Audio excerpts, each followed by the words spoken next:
Hello everyone, welcome in Electrical Substation Practices lecture series. This is our lecture number 19 of this subject lecture series.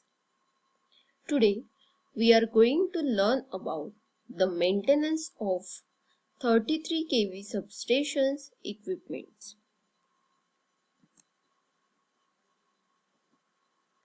In the previous lecture, we studied about the breakdown voltage test of power transformer oil, in which we studied how to do the breakdown voltage test of power transformer oil, जिसमें हमने detail में study किया था कि क्यों हम breakdown voltage test करते हैं और किस तरीके से हम ब्रेकडाउन वोल्टेज टेस्ट करते हैं। इसी को हम बीडीवी टेस्ट भी बोलते हैं।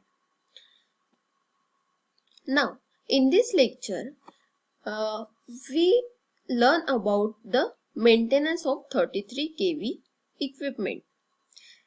Basically, the learning outcomes of this topic is you will be able to describe the procedure to maintain the given 33 kV equipment. Also, you will be able to describe the procedure to undertake the relevant safe routine preventive maintenance for the given 33 kV substation equipment. So let us start. In the maintenance of the 33 kV equipment, first one point is the reading of the current, voltage and the other related parameters through the various meters, etc. shall be checked and recorded in the logbook. Necessary action is to be taken if the readings are not normal.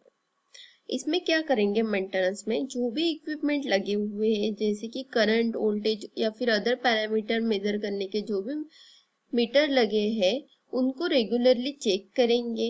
उससे जो हमको reading मिलेंगे उनको हम क्या करेंगे, log book में या फिर रजिस्टर में रिकॉर्ड करके रखेंगे।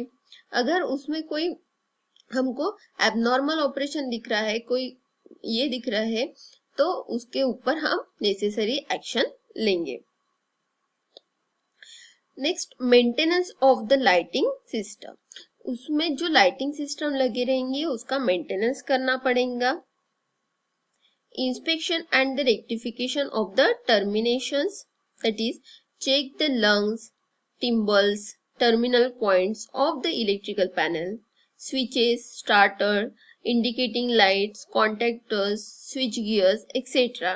and replacement whenever required.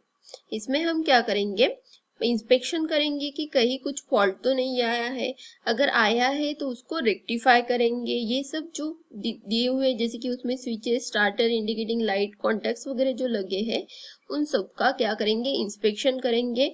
और अगर कुछ लग रहा है हमको तो जो भी नेसेसरी एक्शन लेनी पड़ेगी वो उस पे लेंगे। उसको अगर रिप्लेस करना पड़ेगा तो उसको रिप्लेस करेंगे। Next, inspection and monitoring of the UPS and the battery charger and the battery bank and other controls. जो भी उसमें यूपीएस मतलब अनइंटरप्टेड पावर सप्लाई या फिर बैटरी चार्जर या फिर बैटरी बैंक जो भी इक्विपमेंट है उनका भी इंस्पेक्शन और मॉनिटरिंग किया जाएगा। Upkeep of all the electrical equipment and keeping them in neat and clean condition. सब इक्विपमेंट को नीट एंड क्लीन कंडीशन में रखना पड़ेगा। Cleaning of the interiors of the switch gear panel by vacuum, air blower or wiping them to make the neat and dry condition during the shutdown. जो भी उसके अंदर जो interior में जो भी इक्विपमेंट लगे हुए हैं उन सबको क्या करते रहना पड़ेगा, क्लीन करते रहना पड़ेगा। वैक्यूम से या फिर एयर ब्लोअर से उनको क्लीन करना पड़ेगा। Checking the contacts of various contactors, cleaning, rubbing and changing of the contacts. जो भी कॉन्टैक्ट्स है उनका चेकिंग करना पड़ेगा, उनको क्लीन अप करते रहना पड़ेगा।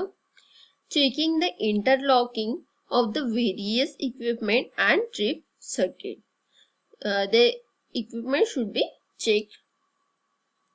Also, maintenance of the earthing system. Earthing system is also a very important part of the 33 kV substation. So हमको अर्थिंग सिस्टम का भी मेंटेनेंस करना पड़ेगा. मेंटेनेंस करते वक्त हमको देखना पड़ेगा कि वहां पे जो अर्थ की वाटरिंग जो है वो प्रॉपर है कि नहीं. That is watering the earth पीट फॉर प्रॉपर अर्थ रेजिस्टेंस. जो भी अर्थ पीट है उसको हमको क्या करना पड़ेगा, वाटरिंग करना पड़ेगा ताकि हमको प्रॉपर अर्थ रेजिस्टेंस मिले. And checking the joints and continuity of the earth conductors visually. जो भी जॉइंट्स और उसकी कंटिन्यूटी प्रॉपर है कि नहीं है इसको चेक करना पड़ेगा. And also measuring the earth resistance of the earth Pitt's. जो भी अर्थ पीट है उसका अर्थ रेजिस्टेंस बार बार हमको चेक करते रहना पड़ेगा. And to ensure that they are in the tolerance range. और उसको चेक करते रहना पड़ेगा और उसको देखना पड़ेगा कि हमारी ये टॉलरेंस रेंज में है कि नहीं. Also we have to maintenance of the switch gear. जो भी उसमें स्विच गियर है उन सब का भी मेंटेनेंस करना पड़ेगा. जैसे कि वीसीबी हो गया, एसीबी हो गया, इन सब का मेंटेनेंस करना रिक्वायर्ड रहेगा.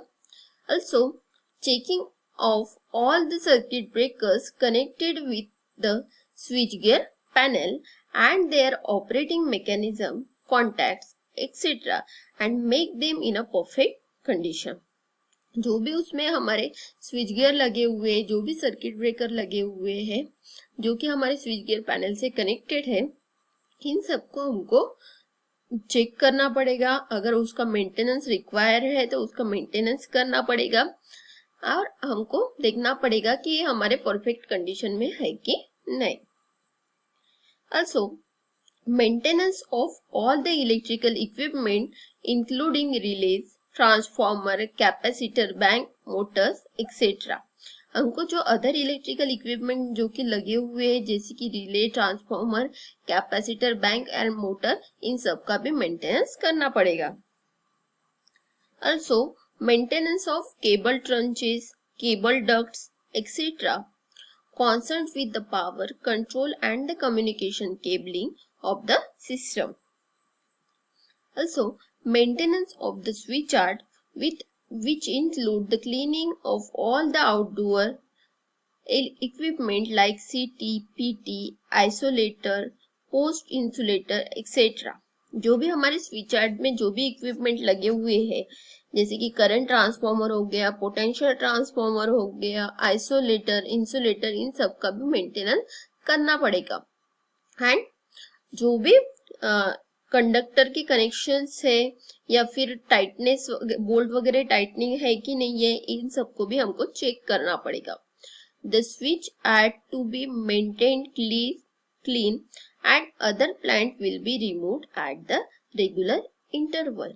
जो भी हमारे स्विच यार्ड मतलब क्या, जहाँ पे हमारा पूरा इलेक्ट्रिकल इक्विपमेंट लगे हुए हैं तो वो स्विच यार्ड में हमको पूरा क्लीनलीनेस मेंटेन करना पड़ेगा. उसमें अगर कोई प्लांट वगैरह आ रहे हैं तो उन सबको रिमूव करते रहना पड़ेगा रेगुलर इंटरवल पे. Also monitoring and maintenance of the transformer including checking of oil level in the conservator. हमको पता है जैसे कि हमने प्रीवियस लेक्चर में देखा कि ट्रांसफॉर्मर में ऑयल यूज करते हैं हम उसको प्रोटेक्शन के लिए, तो वो ऑयल का भी हमको मॉनिटरिंग और मेंटेनेंस करना पड़ेगा. उसमें कि ऑयल की लेवल चेक करते रहना पड़ेगा कंजर्वेटर की. If required top up of makeup oil. अगर ऑयल की लेवल कम हो गई है तो हमको उसमें ऑयल फिलअप करना पड़ेगा. Also regular inspection for any leakage, checking of thermometer, recording of the temperature and cleaning of the breather assembly and removal of the moisture by heating of silica gel if so required. इसमें हमको उसकी जो transformer oil का level check करना पड़ेगा, उसमें उसकी transformer में कोई लीकेज वगैरह है क्या ये भी चेक करना पड़ेगा. उसके थर्मोमीटर में उसके टेम्परेचर की रीडिंग मिलेगी, वो चेक करना पड़ेगा कि ट्रांसफॉर्मर का टेम्परेचर कितना है। वैसे ही हमको ब्रीदर में जो हमने सिलिका जेल यूज किया है मॉइस्चर को एब्जॉर्ब करने के लिए, उसको चेक करना पड़ेगा कि अगर वो प्रॉपर नहीं है तो उसको रिमूव करना पड़ेगा। एंड इस तरीके से उसका रेगुलर इंस्पेक्शन एंड चेकिंग करते रहना पड़ेगा। और अगर उसकी डाइलेक्ट्रिक स्ट्रेंथ अगर कम हो गई है तो वो ट्रांसफॉर्मर ऑयल को हमको चेंज करना पड़ेगा। तो इस तरीके से हम मेंटेनेंस ऑफ 33 केवी सबस्टेशन के इक्विपमेंट का करते हैं। So let us summarize our today's session. In this session, we studied about the maintenance of 33 kV substation equipment. Assignment for the today's session: describe the procedure to maintain the given 33 kV equipment. POs satisfied by the today's lecture are as shown in this table. Thank you for watching this video and keep learning always.